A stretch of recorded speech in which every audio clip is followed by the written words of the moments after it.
Alright, so we got a 30G Hitachi / John Deere mini-excavator working on today. Customer brought it in for a hydraulic leak complaint.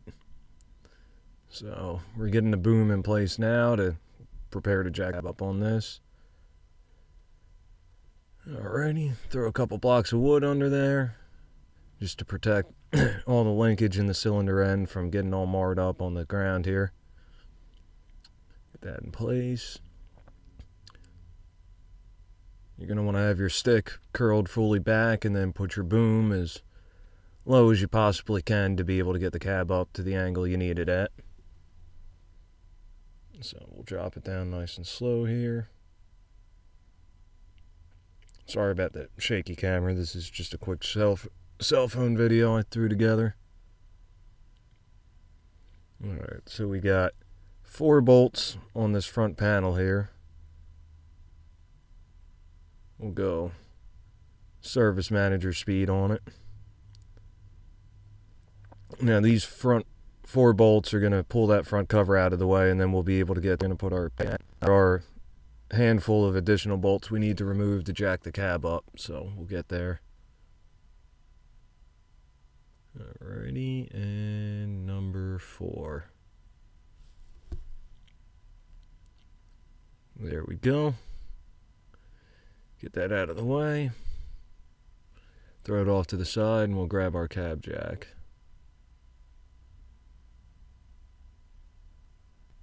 Alright. So, yep, all over the place. Let's get our vent hoses out of the way here.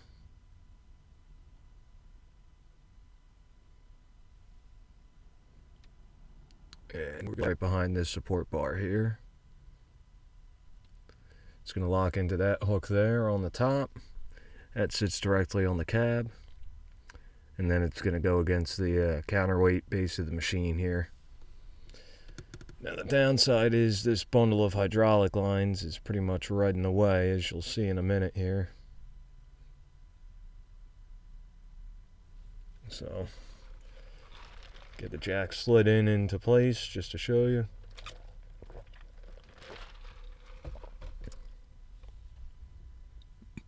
There we are. Just a regular worm gear scissor jack style. And then there's the locating pin and hole that it locks into to keep it from sliding. So, not fully collapsed here yet. And then you'll see where it's buttoned right up against the hydraulic lines, which is pretty terrible design, and last thing you want to do is cut another line, especially on the manifold there. So what they have is this fancy little mat here, thicker rubber mat. You slide that up over top of the hydraulic lines and then shove your jack back in there. And then we loosen this jack up a little bit more.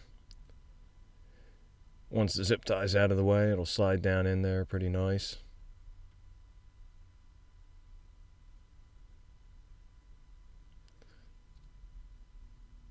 There we go, a little bit more. Now counterclockwise is going to be up and clockwise is going to be down. So we're just taking some initial tension out of it now before we pull the 2 front bolts and then the 3 rear cab bolts.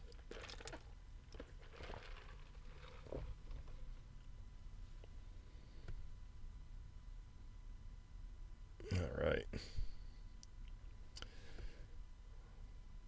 Christ, this is like a bad version of the Blair Witch Project and just as exciting.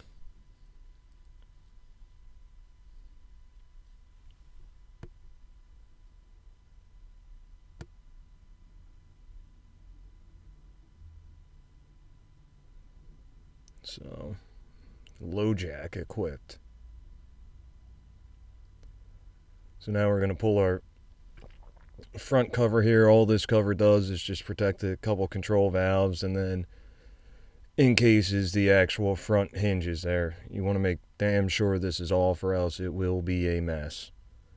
You'll be able to jack it up, but you'll send splintering plastic and metal everywhere. Not a fun day. And then if we can manage to keep the socket on this bolt here, we'll be doing pretty good.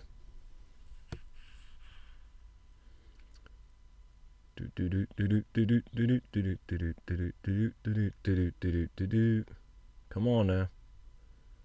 Alrighty, almost there. Yep, there we are.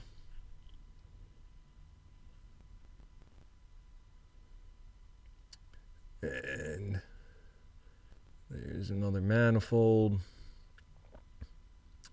Here's the cab tilts forward, that changes, puts out a different voltage, and if I remember correctly, won't allow the pilot controls to enable, so you can't accidentally jam the boom up into the tilted cab. Holy hell. Pivot point there, non-greasable, and then manifold.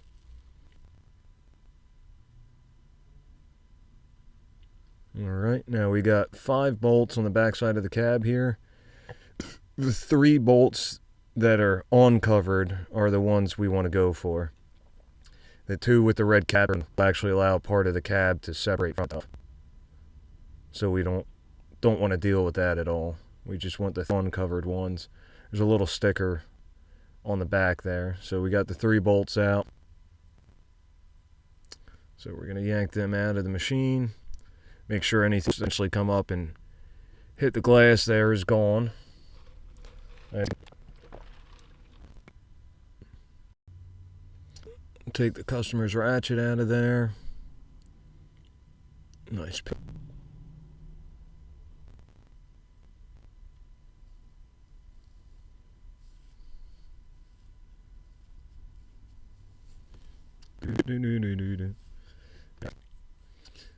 I know, super exciting. Get our little operator's manual out of the way there. Just make sure you're doing what you need to. And then we're going to go through all the super fun of lifting the cab up.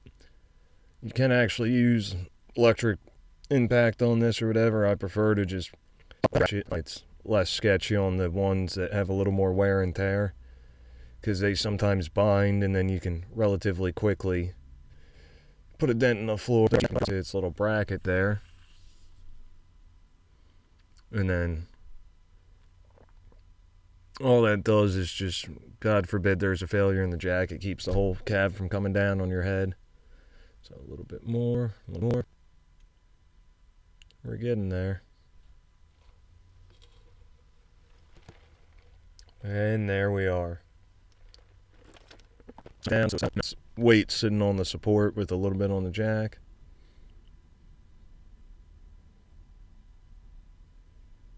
All right. And this is where 99 Alex are going to be. Nice thing about this is this machine's only got about 40 hours on it. So machine is off, and we're just looking for anything visibly or, visibly loose or anything visibly leaking. It's not all packed with oil and dirt and grime yet, so it should be pretty quick and easy to find. So far, so good. Harnesses and hoses everywhere, loads of fun. Counter rotation pump. Everything looking nice and clean and dry. And yes, everything is labeled, which is great until it's been on there for a couple years, and then all the labels wipe right off. So there's our main pump. Here's our travel solenoid valve.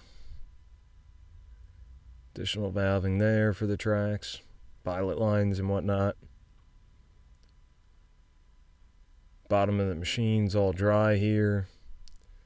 Nothing wet, nothing showing signs of any kind of leakage or dirt. Still looking good.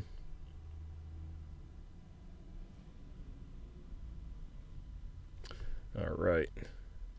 So we might end up having to run this. Looking a little closer down below there. Nothing. You can't. In Christ, you can still see the yellow on it. So Nothing up top. And here we are. You can see some dust or dirt or pollen, whatever it may be. Oily mess on the actual hydraulic line. On the nut there. It's not loose. Neither is the top cap there. That's just a straight through T-fitting. But we do have some dampness on the hose down there. Okay. And what else do we have? Yep, slide your hand under and there's your problem. There's your leak, or at least the results of the leak. So we'll follow that up and I'll try to show you guys where it's actually coming from. Hard to get a good angle on it. So it's going to be dripping down. And there we are. So that's just a jam nut with a washer under it that forces an O-ring down into a chamfered groove there. So all our oil's leaking from there and going right down the side of the pump housing and then dripping onto that lower hose as well as the lower cooling grate there. So nothing big or exciting. So we got the cap off and now we're just going to spin that T-fitting out and see what's going on. Most likely it's just a compromised O-ring. Whether it was ever installed properly or whether somebody else has been in here before. Stick our good old muddy vac in there. Pull as much of the oil out of the pump as we can. I freaking hate oily messes. And this is not nearly as easy one-handed as people make it look.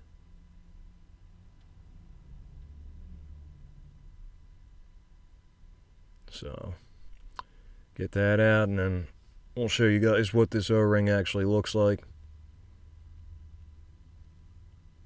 Almost there. Come on now, come on. A little bit more, you can do it.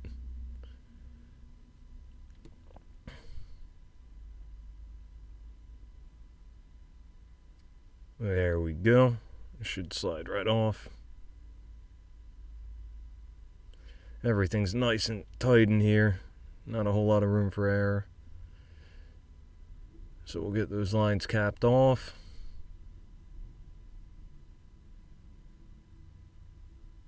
Once I pull some of that out of there. Like I said, I hate oily messes. It's just not fun for anybody and takes forever to clean out to make sure you got it completely fixed. See if we got some caps we can fit in there. Gotta have something. Yeah, if you're pulling hydraulic lines off, cap them off. Even if it's only going to be a little bit. You get a little bit of dirt or debris in there, especially on a used machine, and it's going to be a mess. It's going to destroy internal components with how tight the tolerances are, and it's just best practice is cap it off. So, drain a little more oil out of there, and I flip-flopped the video clips here, but same difference. Ended up pulling about a gallon out of this line / T-fitting just to keep it from dumping all over the place.